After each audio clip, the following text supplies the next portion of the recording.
este y otros temas. Saludo a nuestra amiga Nancy Flores. Nancy, gracias por acompañarnos. Buenas tardes. Hola Vicente, buenas tardes. Muchas gracias a ti por el espacio y por tus palabras. Siempre las tomo con mucho gusto. Muchas gracias. Oye Nancy, pues a ver, ahora le aplastan ahí al Instituto de Cancerología a estos personajes y salta la pus.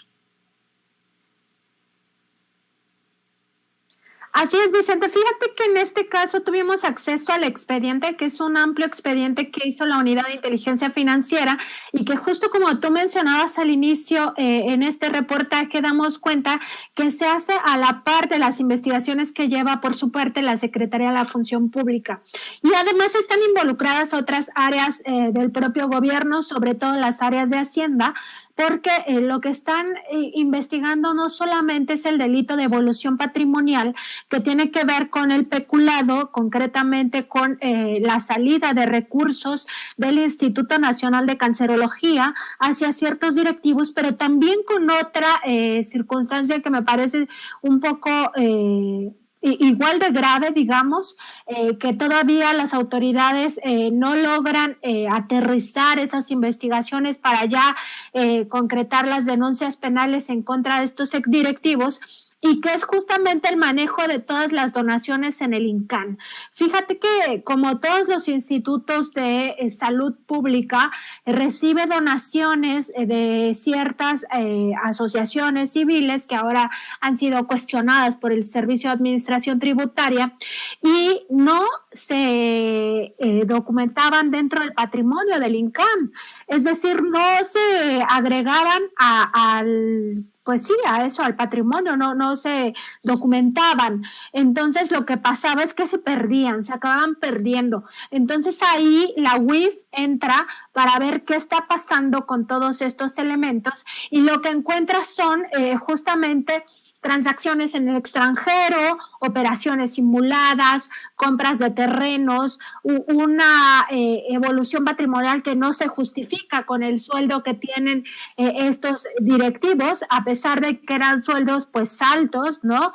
Mucho más de lo que por supuesto gana ahora el presidente López Obrador, que ha reducido los salarios, pero aún así no les alcanza para tener estas casas de lujo, estos autos, estos terrenos en lugares pues sí con mucha plusvalía, y entonces da cuenta justamente del manejo de estos recursos y pues la UIF tiene una labor muy minuciosa, o sea, la capacidad que tienen estos investigadores es muy amplia porque todas las autoridades financieras y las instituciones financieras, incluidas las privadas, es decir, los bancos, tienen que darle información a la Unidad de Inteligencia Financiera, no se puede negar, no existe ahí los secretos bancarios, fiduciario, etcétera.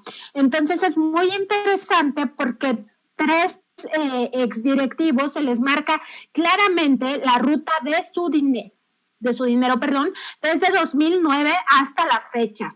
Y entre estos, pues sí está Antelmo Abelardo Meneses García, a quien la Secretaría de la Función Pública recientemente lo ha inhabilitado por 10 años por encontrarle que tiene una evolución patrimonial que no se justifica con sus ingresos. Pero también está el doctor Alejandro Mojar Betancourt y el doctor Iberto Arbolella Casanova. Estos tres exdirectivos, los dos primeros sí ya salieron, pues tienen una importante trayectoria en el servicio público, en la salud pública, y hay que recordar que lo que encuentra la 4T cuando llega al gobierno, pues es precisamente el saqueo en el sector salud.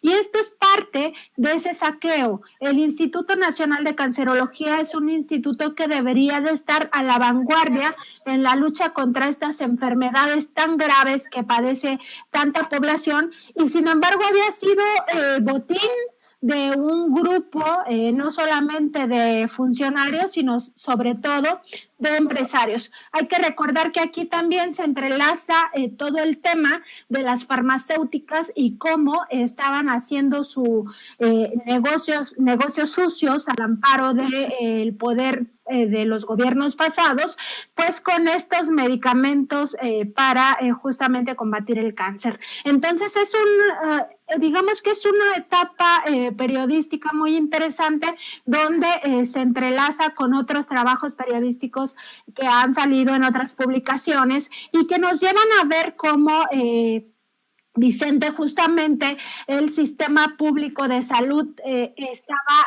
totalmente cooptado y lejano a las necesidades sanitarias de este país, y por algo, digamos, fue una etapa muy difícil la que vivimos al enfrentar la pandemia, porque justamente se habían aprovechado históricamente de estas grandes instituciones de salud pública. Estamos hablando que la PUS, lo mencionaba en la presentación, está brotando por todos lados y se trata de una unidad de inteligencia financiera que seguimos, al menos yo, es mi opinión, seguimos reconociendo como una de las oficinas, de las entidades que están dando la cara en esta batalla contra la corrupción, aunque no todo se mueva a esa misma velocidad, querida Nancy. Sí, sin duda la unidad de inteligencia financiera es pilar en esta lucha contra la corrupción, lo mismo que debería de ser la Secretaría de Función Pública y sobre todo la Fiscalía General de la República. Ahí entramos a otro tema porque la Fiscalía General de la República sigue siendo totalmente tardada para investigar pues todas estas líneas que le proporcionan desde el gobierno federal, ¿no? Me parece que ahí sí seguimos atorados en que la Fiscalía pues no avanza, o al menos es la percepción que tenemos porque era tanta la corrupción y salen a la luz, pues sí, estas investigaciones tan importantes con datos duros, no están inventando nada, están poniendo de qué cuentas bancarias estaba recibiendo el dinero estas personas, todas las operaciones que se hacen con efectivo, que son también millonarias, todo el tema de depósitos, transferencias electrónicas, no es que se lo está inventando la unidad de inteligencia financiera, está todo muy bien documentado paso a paso y de hecho en estos esquemas gigantes donde va viendo la ruta de cómo se van haciendo de propiedades, cómo van recibiendo los recursos, y pues en la Fiscalía General de la República realmente vemos que hay pues un atraso considerable en la mayoría de los casos, pues a donde sea que se toque, pues escandalosos, ¿no? Como tú dices, la PUS, realmente es que en cualquier área del gobierno, lo que se investigue, pues sale justamente todo esto que estaba mal, ¿no? Que tiene que ver con cómo se aprovechaban del recurso público y cómo se beneficiaban unos cuantos a costa, pues, de toda la nación. Entonces, sí, Vicente, pues, más bien caminando en distintos tiempos y sin encontrar eco de parte de quienes deberían de estar judicializando todos estos temas.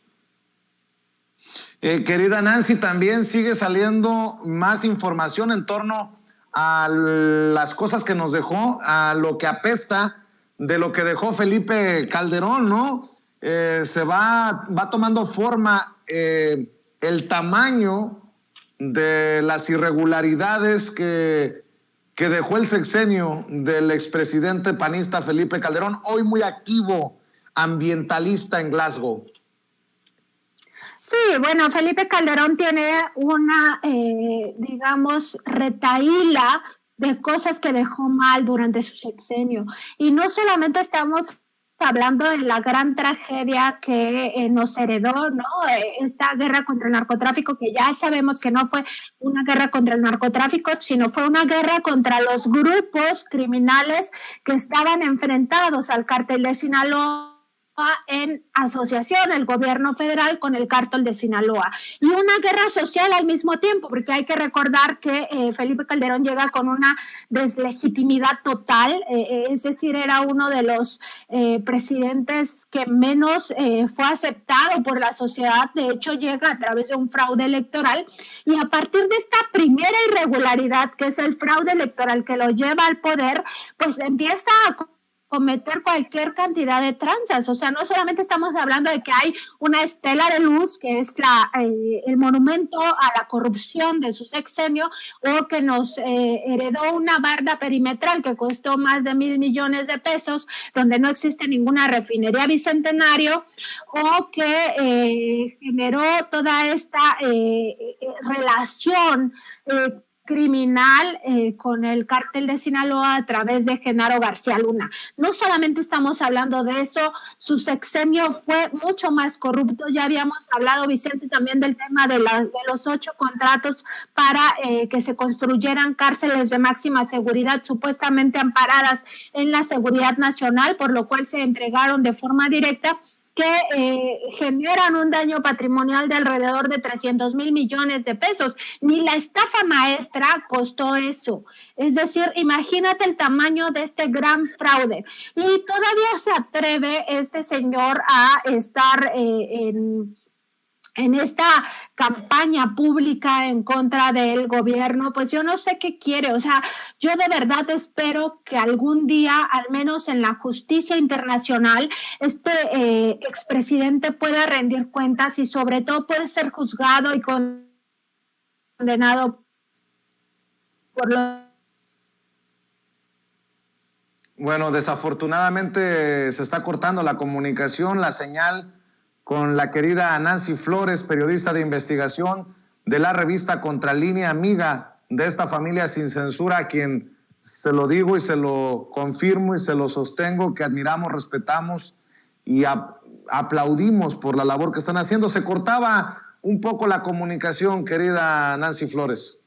Sí, ya sabes que el internet así se las gasta en toda la Ciudad de México.